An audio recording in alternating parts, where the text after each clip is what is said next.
Olá, meus queridos, a paz do Senhor Jesus, professores, coordenadores, chegando aqui com a nossa aula, né, com a nossa videoaula da nossa lição de número 4. Hoje, quinta-feira, amanhã já é nossa aula, né? Para a próxima semana eu quero estar postando toda terça-feira, tá postando a nossa videoaula, tá bom? Essa semana não deu, mas a gente vai esforçar o máximo para que na terça-feira a gente possa estar postando aqui já a nossa videoaula para dar tempo os irmãos olhar com mais, mais tempo, né? Estou aqui com a nossa revista, né? Nossa revista que tem como o tema 1º e 2º Timóteo, Tito e Filemon, servos de Jesus e da igreja, que está sendo uma maravilha essa lição desse segundo trimestre. E passando aqui com essa videoaula para dar um reforço, né? Para estar contribuindo de certa forma para nossa aula, né? Nossa escola bíblica e com os nossos irmãos. Lembrando que você pode deixar aqui seu comentário, sua colocação, sua aplicação, para enriquecer nosso conhecimento também, tá certo? É sempre um prazer estar aprendendo, é sempre bom estar aprendendo uns com os outros, né? Assim que nós aprendemos. O tema da lição, o título da lição de número 4 é Apostasia e o cuidado com a doutrina. Muito bom, gente, esse tema, né? O textuário vai dizer: ora, o Espírito afirma expressamente que nos últimos tempos alguns apostatarão da fé e, por obedecerem a espíritos enganadores e a ensinos de demônios. 1 Timóteo 4:1. Gente do céu, muito sério essa lição. Uma advertência, um alerta para todos nós, inclusive para a igreja. A nossa verdade prática vai dizer assim: lutar contra a apostasia dos nossos dias é tarefa de todo cristão verdadeiro. Então é dever da igreja, é uma tarefa da igreja lutar contra a apostasia. A igreja não pode se calar. A igreja não pode... a igreja precisa se posicionar quanto a isso, tá bom, pessoal? Vamos adentrar nossos tópicos e subtópicos. O primeiro tópico vai falar sobre ninguém despreza a tua mocidade. E o segundo, cuida de ti mesmo e da doutrina. E o terceiro, ou seja, primeiro, alerta contra a apostasia, tá bom? Recapitulando. Primeiro, alerta contra a apostasia. Segundo, ninguém despreza a tua mocidade. E o terceiro, cuida de ti mesmo e da doutrina. Ok? Vamos entrar nos nossos tópicos e subtópicos, tocando em todos os pontos, tá bom? De forma prática, objetiva, tá bom, pessoal? Então, vamos lá adentrar nossa aula. Lembrando que o objetivo dessa aula é reconhecer o perigo dos falsos ensinos que levam à apostasia. Esse é o objetivo, a gente não pode fugir desse objetivo. Priorizar o exercício da piedade através da autodisciplina e também assumir a responsabilidade de ser exemplo para os fiéis em todas as áreas. Esses são os objetivos desta aula, tá bom? O comentarista orienta aqui a gente para começar a aula. Leia o versículo 12 e pergunte aos jovens e adultos: como alguém pode ser exemplo independentemente da idade? É muito bom sempre, quando você for começar uma aula, sempre começar com uma pergunta, fazendo uma pergunta, tá bom? Isso ajuda muito chamar a atenção do aluno e de quem está ali ouvindo. Lembrando que eu estou gravando em casa essa aula, e volta e meia você vai escutar um barulho de uma moto passando, um cachorro latindo, um negócio, mas não dá nada não. Bora para nossa aula. Introdução. O capítulo 4 traz advertência clara sobre os perigos dos últimos tempos. Paulo, guiado pelo Espírito Santo, revela que alguns abandonarão a fé, influenciado por ensinos demoníacos e falsos mestres. Diante disso, exorta o seu jovem pastor, Timóteo, a manter-se firme na doutrina, vida piedosa, exemplo que inspire os fiéis. Esse estudo orienta a igreja quanto às origens e características da apostasia, oferecendo uma base sólida para resistir ao engano. Então vamos adentrar nossos subtópicos. O primeiro tópico que vai falar sobre alerta contra a apostasia. Sempre quando eu vou dar uma aula, eu uso esse, eu acredito que a maioria dos professores, se você não faz isso, mas eu te indico, né, essa dica, né, aliás, te dou essa dica. Eu sempre eu cifro, eu marco as frases que eu vou explicar, tá? Então ou seja, nós temos todo o subtópico, né, que é a explicação da revista.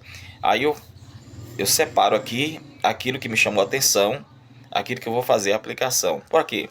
Para a gente ganhar tempo, nosso tempo é muito resumido. Então, o primeiro subtópico fala o que é apostasia, que está no versículo 1. O que é apostasia? Que diz assim, ora, o Espírito afirma expressamente que nos últimos dias, que é o nosso textuário. Eu não vou nem ler, porque a gente já leu aqui o textuário. Então, aqui o comentarista ele vai fazer o comentário. Quando chega aqui, onde eu marquei, aqui, né, ele vai dizer assim, ó. A apostasia pode ocorrer gradualmente quando o crente deixa de alimentar-se da palavra, cessa sua vigilância e se torna vulnerável a modismo doutrinários e heresias. Entendeu aí por que eu separo aqui? Porque no tópico ele está fazendo o que é apostasia. Então aqui já dá uma resposta e já facilita para a aplicação. O que é apostasia? Ou seja, como que ela acontece? Como ela surge no meio cristão? Como ela surge na vida das pessoas? Aí ele coloca: a apostasia pode ocorrer gradualmente quando o crente deixa de alimentar-se da palavra. Então, como é que surge essa apostasia? Quando a pessoa despreza a palavra, quando ela deixa de se alimentar da palavra. Ou seja, o que é apostasia? Apostasia é o abandono total da fé. Essa é a apostasia, o abandono total da fé. E raramente ela acontece assim, ela não acontece de uma vez. Ela acontece aos poucos. Vai acontecendo. E quando a pessoa menos perceber, já virou um apóstata. Então ela é um processo silencioso que acontece na vida das pessoas. Um processo silencioso. E os primeiros sinais é o quê? Como já lemos aqui, o abandono da palavra. Gente, começa com o abandono da palavra, que é a palavra que nos alimenta. Então, quando você abandona a palavra, a pessoa que abandona a palavra é um forte candidato a virar um apóstata, né? Então, o primeiro passo é o abandono da palavra. Abandonando a palavra, ela deixa de praticar a palavra, deixa de praticar aquilo que a palavra nos ensina. E aí, por fim, ela é o abandono totalmente da fé. Então, explique isso para os seus alunos, que é um perigo deixar de ouvir a palavra, deixar de estudar a palavra. É um perigo deixar de ouvir a palavra, porque isso vai tornar o quê? O abandono da fé. Infelizmente, muita gente não tem valorizado a palavra. Muita gente tem desprezado a palavra. Se é um culto que tem um movimento, alguma coisa, está todo mundo lá. Culto da palavra, culto de ensino, escola bíblica dominical, o grupo é bem reduzido o grupo. Por quê? Porque as pessoas têm tendência a não ouvir a palavra, a não valorizar a palavra. E a palavra ela é o alimento, a palavra ela é a bússola que conduz o crente, a palavra ela é ela que nos orienta, né, o caminho que nós devemos seguir. Então, uma pessoa, antes dela cair, antes dela até apostatar-se da fé, antes dela cair em público, ela já fez isso no secreto. Por isso que é um processo silencioso. Por isso que acontece aos poucos, tá?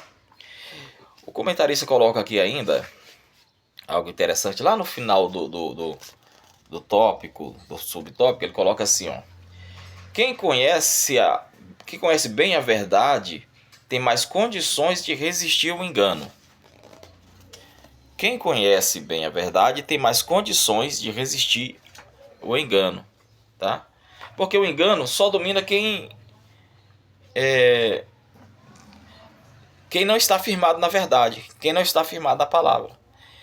Quem está praticando a verdade, dificilmente ele vai ser enganado por falsas heresias.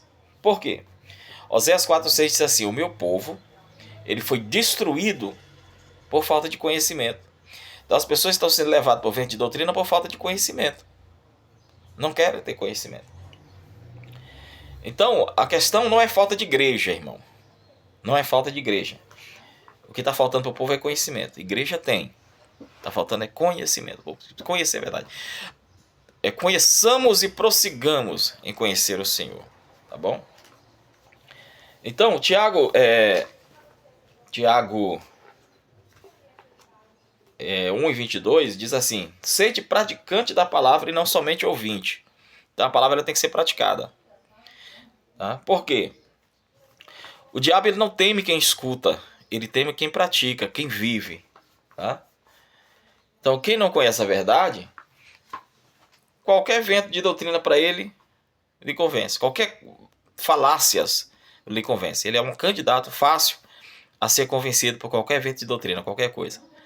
Então, oriente aos alunos a importância de conhecer a palavra, de viver a palavra, porque é só ela que nos ajuda ou nos ensina a não praticar aquilo que desagrada a Deus e também não ser levado por qualquer vento de doutrina. O segundo subtópico fala sobre doutrina de demônios. Só aqui é muito forte isso aqui. Doutrina de demônios. Está no versículo 2-3, diz assim: pela hipocrisia dos que falam mentiras e que têm cauterizado a própria consciência, que proíbe o casamento, proíbe o casamento e exige abstinência de alimentos que Deus criou para serem recebidos com ações de graça pelos fiéis, e por quantos conhecem plenamente a verdade. Diz o comentarista assim: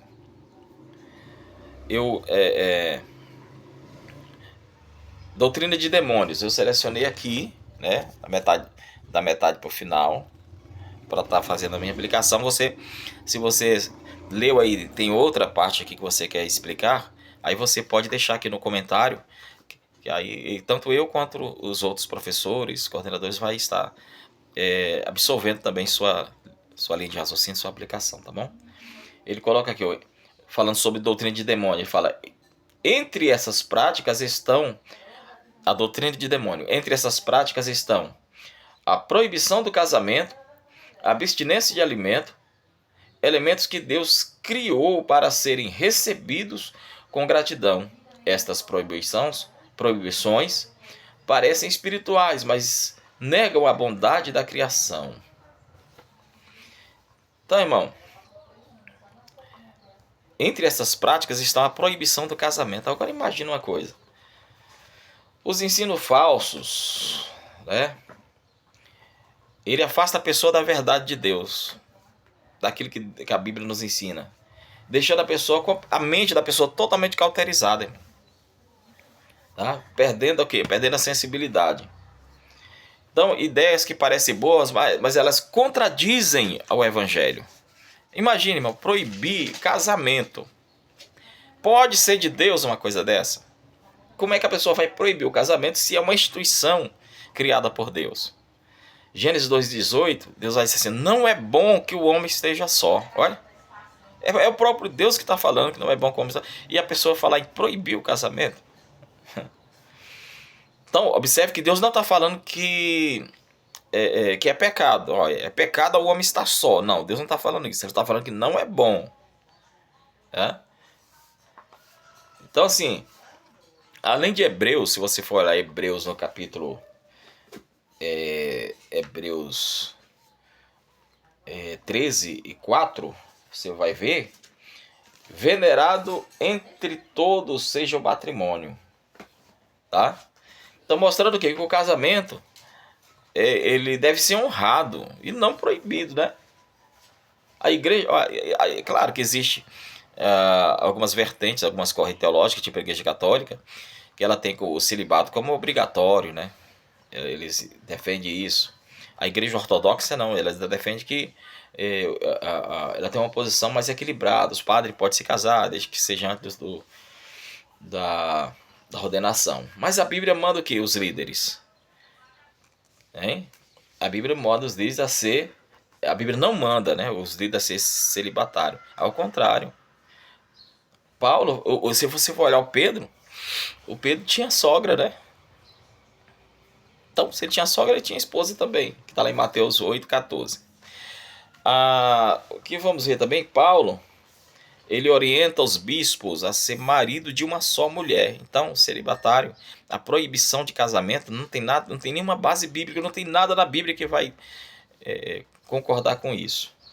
Então, mas aí alguém, viu, se algum aluno fazer essa pergunta, fizer essa pergunta, ou alguns de vocês ouvir isso de alguém, por exemplo, mas o Paulo era solteiro, tal, ele não quis casar e tal. Veja bem, o Paulo era solteiro por uma opção, era algo pessoal dele, porque ele entendia que aquilo facilitava ele fazer a obra de Deus, tá? Não era questão de mandamento. Ao contrário, ele reconhecia, né? Ele além de orientar a questão do casamento, ele entendia que aquela decisão dele nem todos tinham se chamado, nem todos tinham essa vocação. Tá bom? Mas não é orientação bíblica. Então, o casamento é bênção divina. Não tem nada a ver com a proibição de casamento. É algo, doutrina de demônio, irmão. Quando você vê isso por aí, pode saber que é coisa do inimigo. Tá bom? No subtópico 3, fala: tudo que Deus criou é bom. Do versículo 4 a 5. Pois tudo que Deus criou é bom e é recebido com ações de graça. Nada é recusável, porque pela palavra de Deus e pela oração é santificado. Então tudo que Deus criou é bom. Voltando aqui o subtópico 2, irmão, fala sobre a proibição de alimentos, né? Meu irmão, o alimento que Deus fez para a gente nos alimentar, para a gente desfrutar desse prazer, né, de comer, e a pessoa vem falar que proibir, que Deus proíbe aqui, Deus proíbe aqui. Gente do céu, não dá para entender não. Só a pessoa que não conhece a verdade de Deus é que vai vir com essas doutrinas, né? Tá bom? Vamos ao subtópico 3. Paulo conclui este alerta, que vai dizer assim: tudo que Deus criou é bom. Paulo conclui este alerta reafirmando o princípio teológico da bondade da criação. O que Deus fez é bom em essência e não deve ser rejeitado por falsas doutrinas. Então, o que Deus fez é bom e não pode ser rejeitado por falsas doutrinas. Não é verdade? Então, veja bem. Aqui fala sobre o asceticismo. Lá bem que mais embaixo aqui da revista, você vai ver assim, ó.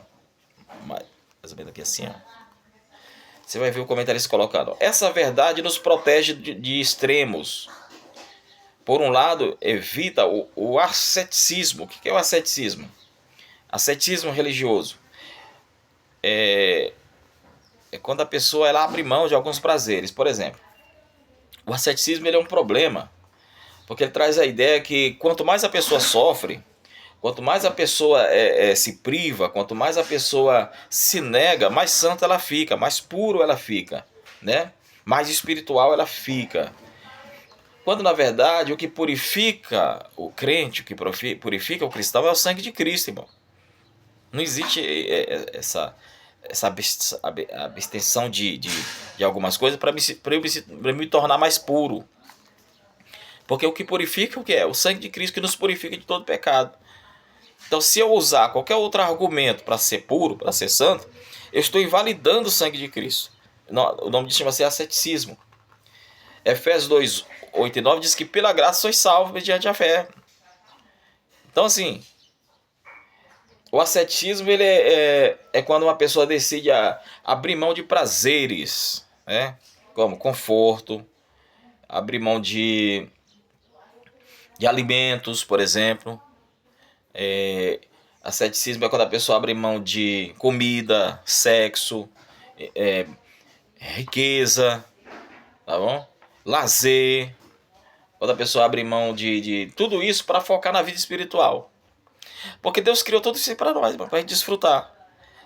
E a proposta do diabo é que você não seja feliz. O inimigo trabalha todo dia para você não ser feliz. Então, se ele coloca na mente da pessoa que ela não precisa de ter as coisas, de conquistar as coisas, que é pecado, que comidas, o sexo, sabe? Que mais? O conforto. Tudo isso aí que te traz prazer, que te traz alegria. Que desde o princípio o diabo trabalhou com isso, irmão. De tirar tudo que é bom da mão dos crentes e dar para os outros. As coisas boas para desfrutar foi tirado da mão dos crentes e dado para os outros. Eu me lembro que desde criança a gente ouvia que as igrejas proibiam os irmãos de, por exemplo, de ouvir rádio, porque era pecado. Há relato de pessoas que enterravam o rádio falando que era o demônio. Ao longo do tempo foi proibido assistir televisão. Eu vim assistir televisão, já era da minha juventude, porque era pecado assistir televisão. Pecado é praticar esporte, pecado aquilo, pecado aquilo. Tudo era o diabo, doutrina do inimigo, doutrina de homens. Alguns por falta de conhecimento, né? Por ignorância. Outros por má fé mesmo.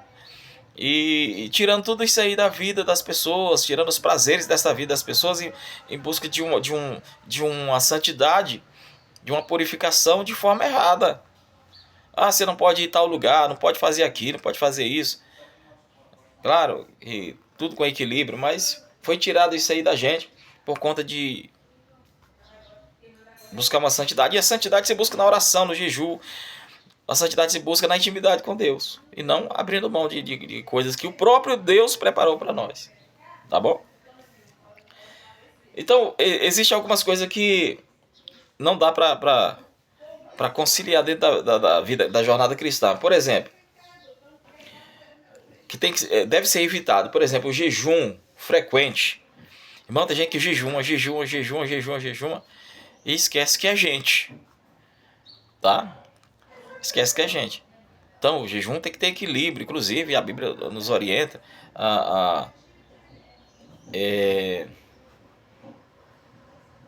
como é que se diz?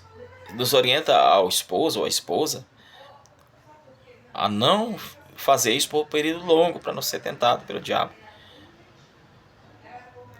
Que faça, mas que haja concordância entre os dois. E a Bíblia nos diz em 1 Coríntios 7:5, não vos priveis um ao outro. Então, o camarada que só jejuma e esquece dos deveres dele com o seu cônjuge, o irmão ou a irmã, está pecando. O sexo fora do casamento é pecado, mas a falta dele no casamento também é pecado, tá? Outra coisa que é extremo, né? É uma vida de celibato obrigatória, que nós já falamos aqui. O que a Bíblia diz? Nós falamos, não é bom que o homem esteja só. Então, eu não vou ter mulher porque eu não vou ter mulher porque é pecado, porque eu preciso fazer a obra de Deus, senão Deus vai cobrar de mim. Não, irmão, Deus não vai cobrar de você, não. Aliás, a orientação é que a pessoa se case, constitui uma família. Outra coisa que muita gente faz, é interessante que se diga aqui, que é a pobreza voluntária. Que a pessoa, que o rico não vai para o céu. É mais fácil o cabelo passar no fundo da agulha do que o rico entrar no céu. A riqueza ali, a Bíblia está falando de avareza, pessoas orgulhosas, sabe? Não é de as coisas. Você vai encontrar vários homens na Bíblia de Deus, homens de Deus ricos, né? Então a pobreza voluntária. E Paulo, lá em Tessalonicenses 3:10, o Paulo orienta aos irmãos. E Paulo condena essa ociosidade, né? Viver à custa dos outros. O povo que não queria trabalhar, não queria ter as coisas. Paulo vai orientar, olha, quem não trabalha é melhor que não come. Outra coisa é as vigílias e orações intensas. Meu Deus do céu. Tem gente que ora, irmão. Ora. E ora de novo, Irmão, orar sem cessar não é estar com essas vigílias, orações que não acabam mais. O marido procura a mulher, cadê? Tá orando. Mulher procura o esposo, cadê? Tá orando. Tá na vigília, tá não sei aonde. Irmão, aí o que a Bíblia nos orienta sobre isso? Tá lá em 1 Coríntios 14:10. Tudo com decência e ordem, porque nosso Deus é um Deus ordeiro, tá? Então fica essa dica aqui nessa aula. Explique isso aí na sua aula, se possível, seus alunos, tá bom? Então a Bíblia ela não condena a disciplina espiritual, tá? Ela não a condena, mas ela alerta contra os exageros impostos, exageros, né? As coisas exageradas, tudo demais é veneno, vamos dizer assim. Segundo tópico. Então a gente não está pregando contra, a gente está ensinando contra, a gente está ensinando a fazer com decência e ordem, de acordo com a palavra de Deus. Segundo tópico fala, ninguém despreze a tua mocidade. No primeiro subtópico vai falar, expondo e alimentando-se da boa doutrina. Expondo essas coisas aos irmãos, será bom ministro de Cristo Jesus, alimentando com palavras da fé e da boa doutrina que tem seguido. O comentarista coloca assim, a base do ministério de Timóteo era a boa doutrina que ele já conhecia e praticava. Provavelmente Timóteo foi ensinado pela sua mãe, tá? Ou, pela sua família.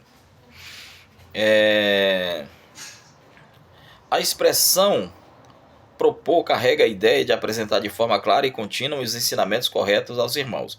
Um bom ministro, portanto, é aquele que não apenas transmite o evangelho com fidelidade, mas também se alimenta dele. Então, não é só transmitir, tem que se alimentar.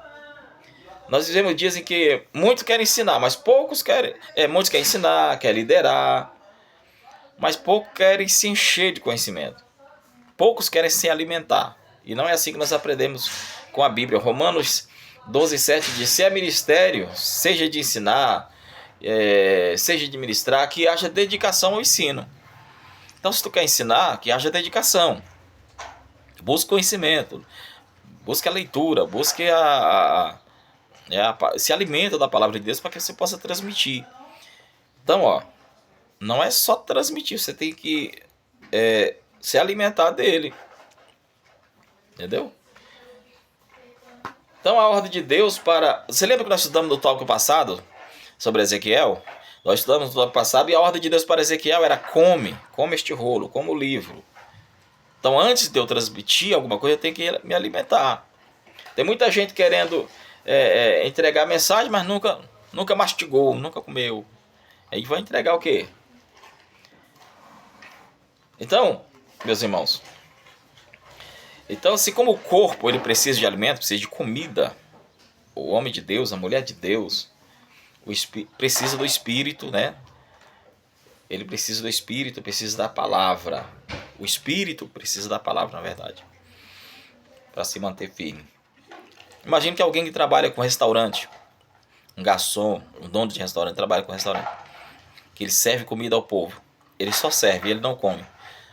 Uma hora dessa ele vai estar lá com a bandeja na mão para servir e vai cair no meio do povo de fome e vai desmaiar. Por quê? Porque ele se alimentou. Então quem alimenta os outros, primeiro tem que se alimentar para estar forte, tá? Para alimentar alguém. Então veja bem, a igreja lá em Atos 4, eles disseram assim, nós nos dedicaremos à oração e ao ministério da palavra. Então a palavra é o ministério. Se esse ministério tem que ser... Você tem que ser alimentado. O próprio apóstolo Paulo, quando ele foi chamado por Deus, por Jesus Cristo, ele ouviu a voz de Jesus Cristo, um chamado ao ministério, um chamado específico para o ministério, e diz que ele tem aquele encontro com Jesus e ele cai, e não foi do cavalo, viu?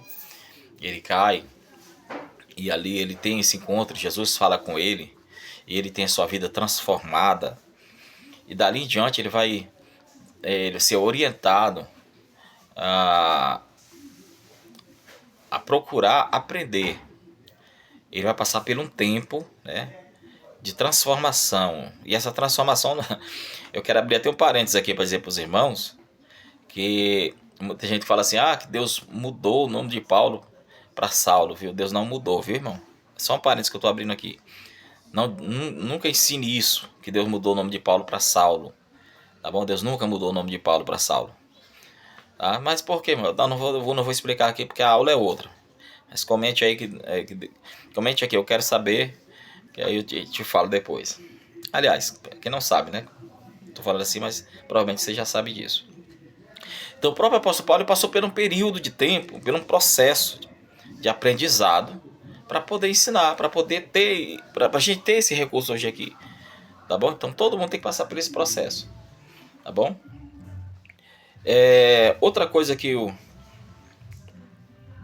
comentarista coloca aqui no primeiro tópico, primeiro subtópico, ele coloca aqui a seguinte, Paulo colocando a Timóteo, é que ele não deveria inventar novas mensagens, mas reafirmar os fundamentos recebidos. Olha aqui, ó. Ele não deveria inventar novas mensagens, tá aqui, ó. Ele não deveria inventar novas mensagens. Então Paulo sempre orientou a Timóteo o quê? Timóteo, faz o seguinte, pregue a palavra. Irmão, é só isso. Pregue a palavra.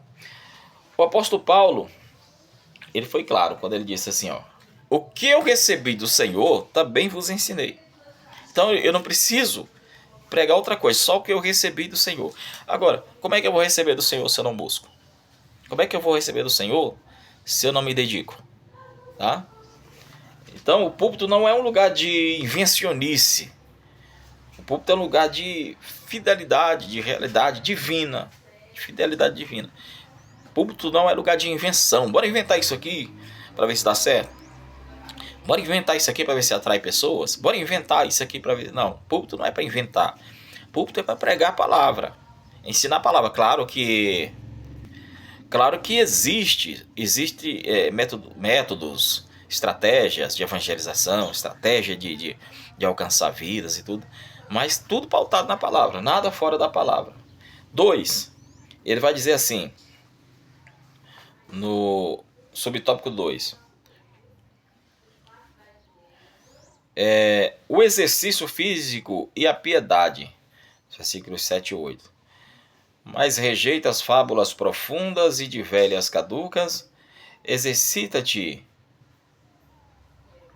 pessoalmente na piedade, pois o exercício físico para pouco é proveitoso, mas a piedade para tudo é proveitosa, porque quem tem a promessa da vida, que agora é e daqui há de ser.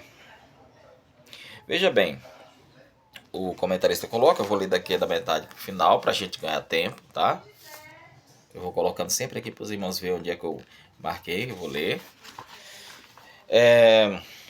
Assim como o atleta treina, porque o subtópico fala o exercício físico e a piedade. Então, assim como o atleta treina com esforço para alcançar resultados visíveis, o crente deve empenhar-se para desenvolver uma vida piedosa.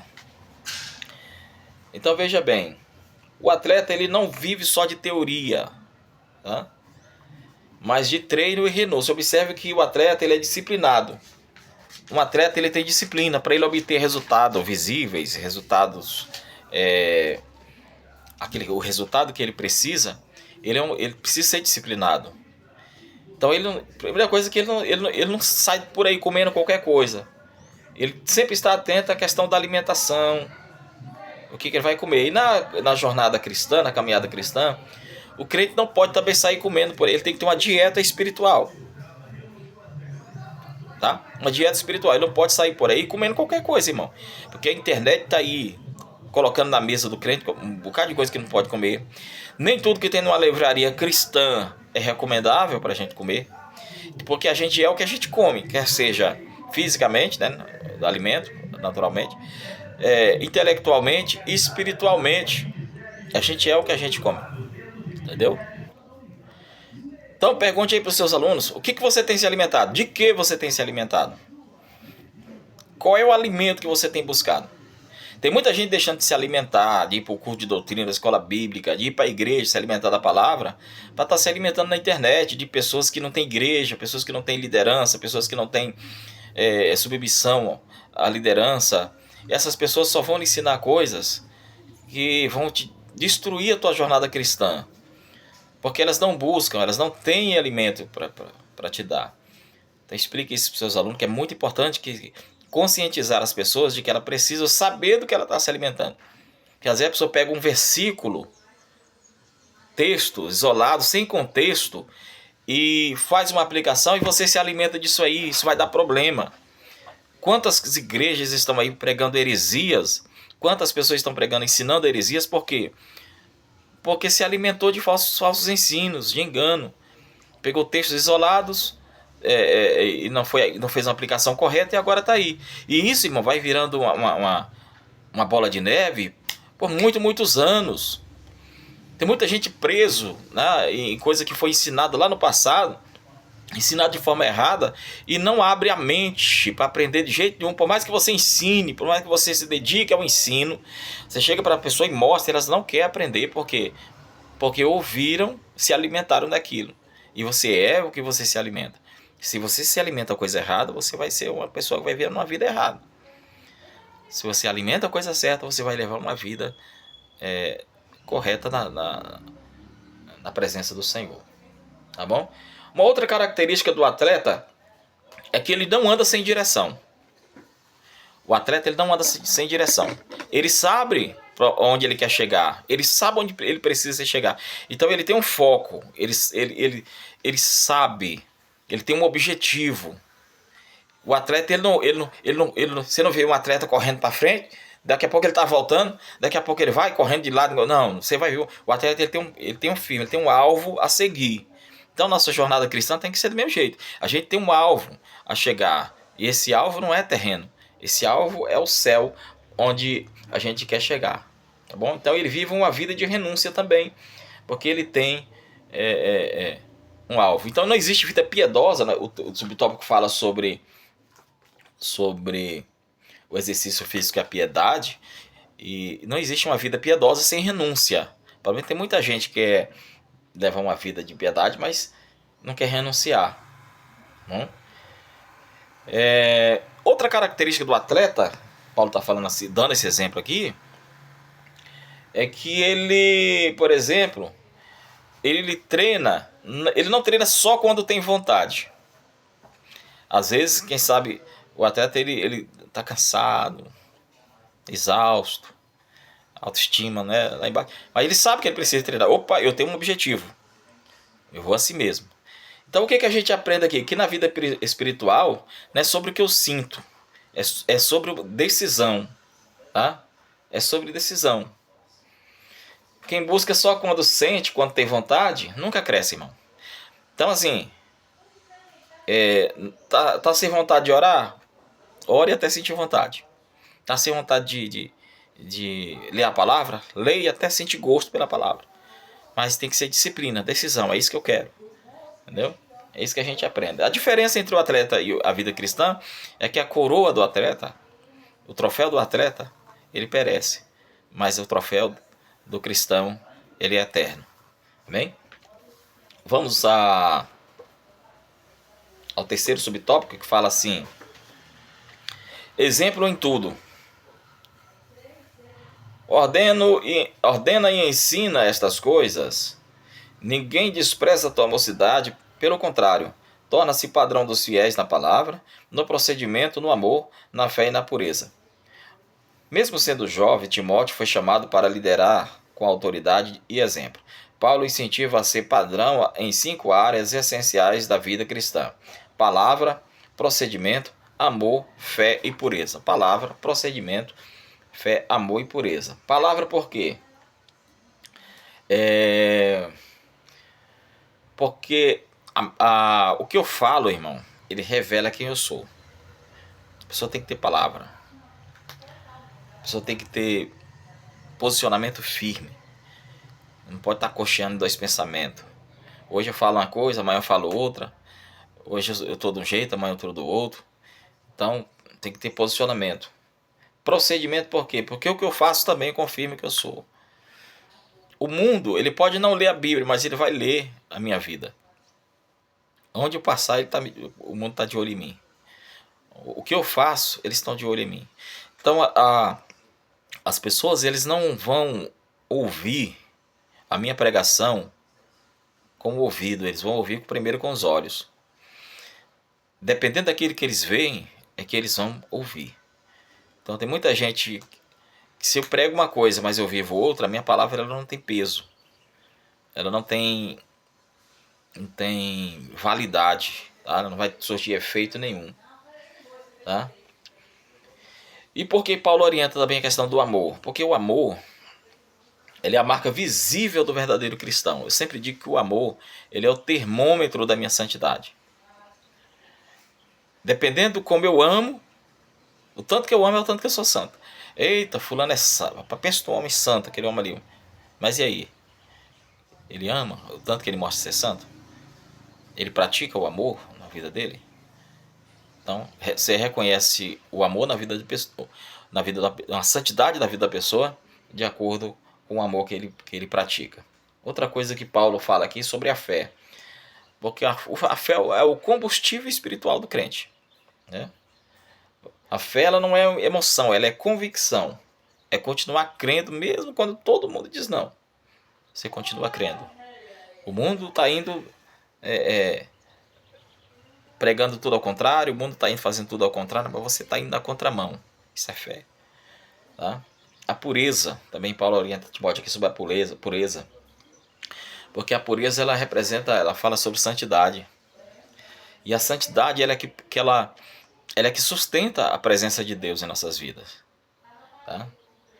Então, sem santidade, não tem como. A prova diz que sem a santidade é possível ver o Senhor. Porque a santidade, ela é um processo, irmão. Como é que é o processo? Hoje mais santo do que ontem. Amanhã mais santo do que hoje. Todo dia mais santo. Porque aquele que começou a boa obra é uma construção, viu? Ela tem começo, meio e fim. Porque aquele que começou a boa obra vai aperfeiçoando até o dia de Cristo. Então, o que Paulo orienta Timóteo aqui é o seguinte. Quando ele fala sobre a pureza, ele fala o que Paulo está orientando. Que Timóteo deveria ser exemplo.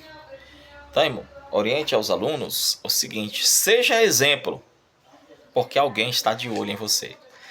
Às vezes parece que a gente não está observando, mas tem gente de olho na gente, viu? E como tem. Terceiro tópico: cuida de ti mesmo e da doutrina. Cuida de ti mesmo e da doutrina. O primeiro subtópico vai falar sobre dedicação à leitura e ao ensino. No versículo 13 ele vai dizer assim: até a minha chegada, aplica-te à leitura, à exortação e ao ensino. Mais uma vez Paulo orientando a questão da leitura da palavra. Então são três pilares fundamentais que ele tá orientando aqui: a leitura, a exortação e ao ensino. Então a orientação de Paulo a Timóteo é: aplica-te na leitura. Por quê? Porque a leitura bíblica ela é uma questão de sobrevivência. Então quem não lê a palavra, irmão, ele fica vulnerável ao engano, tá? Ele é fácil de ser enganado, quem não lê a palavra. E pode observar, um crente que não lê a palavra, que não ouve a palavra, que não se dedica da palavra, qualquer pessoa, tu pode ensinar uma coisa para ele bem aqui, tu faz um teste, tu ensina algo para ele bem aqui, com um versículo. Lá na esquina, coloca outra pessoa com o mesmo versículo, fazendo uma outra aplicação sem contexto, cheio de heresia, que ele vai acreditar, porque quem não lê a palavra, quem não observa a palavra, quem não estuda a palavra, quem não ouve a palavra, tudo que você falar para ele está certo, ou tudo que tu falar para ele está errado. Ele não tem posicionamento, é um perigo. Então que possamos orientar as pessoas e conscientizar as pessoas da importância de praticar a palavra e de ouvir a palavra e de aprender a palavra. Tá? E quem não observa a palavra também, dificilmente vai chegar aonde quer, como nós falamos do atleta. Porque quem não lê a palavra, ele vive nas trevas. Ele não tem... Nas trevas do ponto de vista de não enxergar o perigo, vamos dizer assim. Não é que... Às vezes a pessoa congrega, é crente, tudo. Ele serve a Deus, mas ele leva uma vida de perigo. O Salmo 119, versículo 105 diz: lâmpada para os meus pés é a tua palavra e luz para o meu caminho. Se eu não observo a palavra, eu não tenho lâmpada, nem nos meus pés e nem luz no caminho. Eu não enxergo nem de perto e nem de longe. Eu não consigo enxergar nem o que está perto de mim e nem o que está longe. Quem lê a palavra já é o contrário. Ele vê o perigo de perto e vê o perigo de longe. Ele sabe o que está acontecendo agora e sabe o que pode acontecer no futuro. Ele já se previne. Ok? Jesus, ele venceu o diabo como? Através da palavra. Paulo orienta Timóteo também a exortação. Uma igreja sem exortação, ela promove um ambiente confortável para o pecado. Uma igreja sem exortação, que não tem disciplina, que não tem correção. Ela é um ambiente confortável para o pecado. Martinho Lutero, ele dizia assim, ó: pregue até o pecador sentir raiva do pecado ou de você. Então uma pessoa não pode se sentir confortável em uma igreja pecando.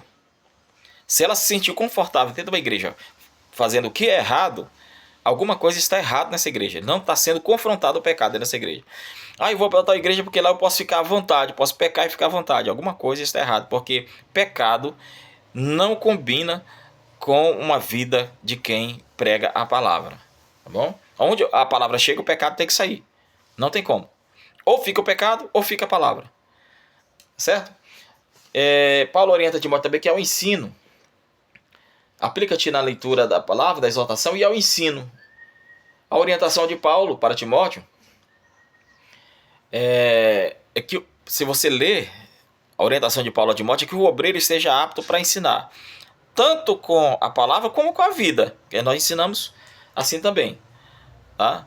Às vezes o teu exemplo, o nosso exemplo, o meu exemplo, possa estar ensinando a alguma pessoa. Por quê? Porque nós somos referência. Nós somos influenciadores, na verdade. E se eu estiver praticando algo que contrário à palavra, alguém vai se influenciar em mim. Lembra que eu falei agora há pouco? Alguém está de olho em você? Então, se você estiver fazendo o que é bom, você está influenciando alguém que é bom. Oriente, fale isso aos seus alunos, que é importante que a minha vida, o meu testemunho, seja um ensino para alguém que me acompanha, que me segue, alguém que me observa e que me tem como uma referência. Tá? O meu vizinho, ele tem que aprender com a minha vida. O pessoal que mora na minha rua tem que aprender com a minha vida, com o meu jeito. Rapaz, quem era fulano e quem ela é hoje? Isso é um ensinamento. Isso é uma pregação. Tá? Então a igreja ensinada, ela valoriza o ensino. Uma igreja ensinada, ela é diferente, irmão. É uma igreja que é ensinada e que valoriza. E uma igreja que é ensinada, observe. Uma igreja que é ensinada e uma igreja que valoriza o ensino, ela não é levada por vento de doutrina. Porque tem a igreja que é ensinada, então o líder ensina, e tem a igreja que valoriza o ensino, que às vezes o líder está ensinando, mas o povo não valoriza. O líder está ensinando, mas o crente não valoriza o ensino. Aí não adianta botar a culpa no líder. É você que não quer aprender. Se tem o ensino e você não participa, se você não vai, é porque você não quer aprender. Entendendo? Então uma igreja sem ensino, ela é uma igreja cheia de meninos espirituais.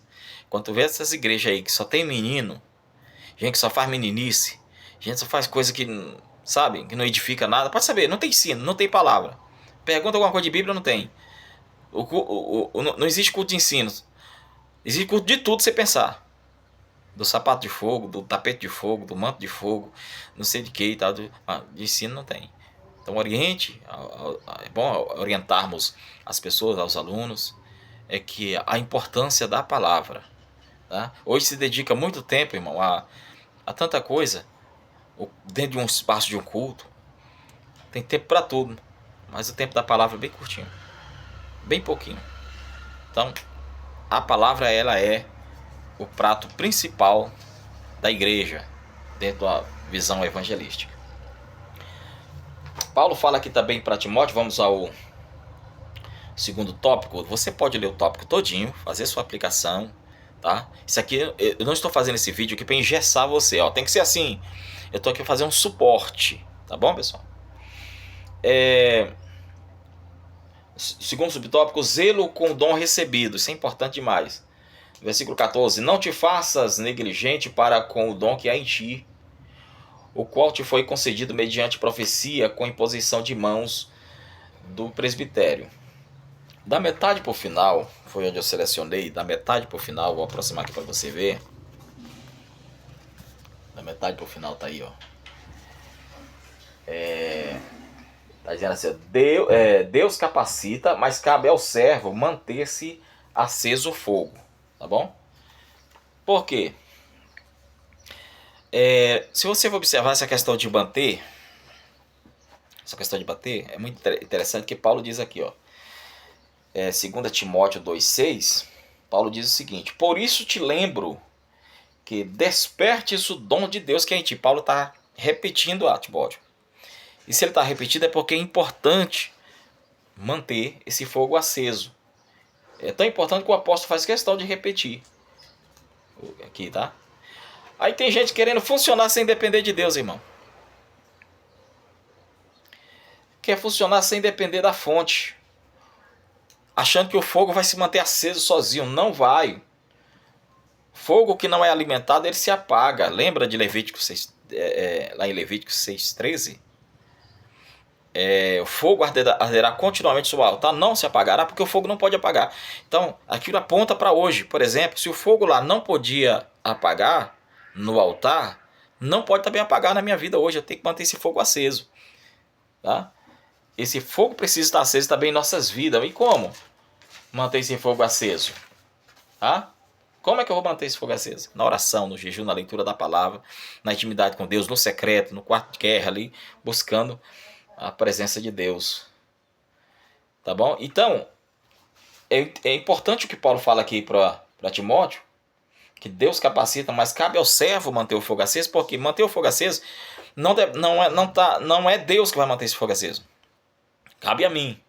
Tá? Então Deus não vai orar por mim, Deus não vai jejuar por mim. Tá? Deus não vai fazer. Quem tem que fazer sou eu. Ah, irmão, eu não consigo sentir a presença de Deus. Eu não consigo. Ei, é porque tu está esperando Deus fazer. Quem tem que fazer é você. Oriente isso aí, tá bom? Então, só consegue manter o fogo aceso quem consegue. Quem decide, na verdade, manter a devoção. Quem decide ter uma vida de intimidade com Deus. 3. O cuidado para salvar a ti e aos outros. Nós falando aqui do zelo, né? Teve uma aula aí que eu falei, não me lembro qual foi, que foi sobre a presença, que eu disse que nós carregamos algo valioso e a gente tem que ter cuidado, porque quando a pessoa carrega algo valioso, ele tem que ter cuidado para não ser tomado, para não ser roubado, para não ser tirado de você. Então, a gente tem que ter cuidado de manter realmente esse fogo aceso na nossa vida. O 3 fala do cuidado para salvar a ti e aos outros, tá? No versículos 15 a 16, que diz assim: medita estas coisas e nelas se diligente, para que o teu progresso e a todos seja manifesto. Tem cuidado de ti mesmo e da doutrina. Continua nestes deveres, porque fazendo assim salvará a ti mesmo, como aos teus ouvintes. Bem aqui, viu onde foi que eu selecionei aqui? Aqui, ó. O cuidado pessoal é doutrinário e tem efeito duplo. Selecionei bem aqui assim para fazer a aplicação. Tá? Vou mostrar aqui para vocês. O cuidado pessoal é doutrinário e tem efeito duplo, viu? Por que tem efeito? Preserva a fé do próprio obreiro e conduz os ouvintes à salvação, evitando a apostasia. Então veja bem, antes de transmitir precisamos viver, ou seja, uma vida com Deus começa no secreto, como eu já falei aqui. Antes de ser praticada, levada a público, ela começa no secreto, ali, você e Deus. Então o cuidado, ela preserva, como o comentarista coloca aqui, ela preserva e salva. Tá? E aqui Paulo está orientando a Timóteo, ele não está falando de sucesso, ele não está falando de crescimento, ele está falando de dom, ele está falando só de cuidado. Tá? É um alerta. Então por isso que ele fala a Timóteo. Então o obreiro tem que ser cuidado. Né? Por quê? Por que ele tem que ter cuidado? Porque se ele não tiver cuidado, ele acaba se perdendo, ainda leva os outros ainda. Agora, se ele se cuida, ele tanto cuida dele como ele cuida dos outros. Se você observar o Sansão ele teve... ele foi separado desde o ventre, né? Ele foi ungido, né, com uma força sobrenatural, mas não vigiou, não teve cuidado e perdeu a presença. Se você observar o Judas, andou com Jesus, estava com Jesus, mas não guardou o coração. A Bíblia diz sobre tudo que se deve guardar, guarda o teu coração. Você vai olhar o sacerdote ali, homem de Deus, sacerdote, experiente, conhecia Deus, mas não cuidou da casa, não cuidou dos filhos, né? Não teve um cuidado, né, com a sua casa. E qual foi o resultado? Foi-se a glória, a sua casa foi julgada por conta disso, por falta de cuidado. Nós temos também o exemplo, e a Bíblia diz que lá sobre ali, que honraram mais os filhos do que a mim, Deus vai falar.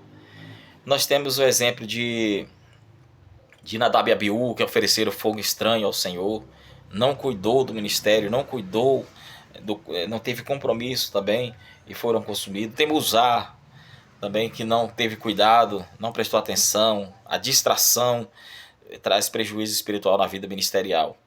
E Uzá lá cheio de boas intenções, cheio de intenção, mas não tinha padrão do jeito que Deus quis, não fez dentro dos padrões que era estabelecido. Então não basta ter intenção boa, tem que obedecer o padrão de Deus. Esse aqui foi o terceiro subtópico. E aqui eu finalizo a nossa aula. Aqui temos a aplicação pessoal que você vai ler com seus alunos. Tá? Somos chamados a vigilança, ao ensino da verdade e a ser exemplo para a igreja e para as próximas gerações, assim como Timóteo, tá bom? Aí vem as perguntas, você faz as perguntas aí para os seus alunos. Comente aqui embaixo o que você achou dessa aula, o que você quer incrementar, o que você quer fazer sua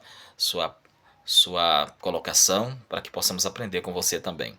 Espero ser ouvido e compreendido, espero ter contribuído para enriquecer ainda mais a sua aula, o seu conhecimento. Que possamos a cada dia construir conhecimento e compartilhar conhecimento uns com os outros. Que Deus abençoe você. Quero orar pela sua vida. Pai, eu quero te apresentar os teus filhos que estarão, Senhor, ministrando a aula na nossa escola bíblica, que o Senhor ilumine a nossa mente, nos dá a capacidade, que o Senhor nos encha do teu amor, da tua misericórdia, da tua graça, nos dê conhecimento, metodologia, estratégia, para que possamos ensinar e que exercer esse ministério, Senhor, com dedicação. Seja conosco, é o que eu te peço em nome de Jesus. Amém. Deus abençoe.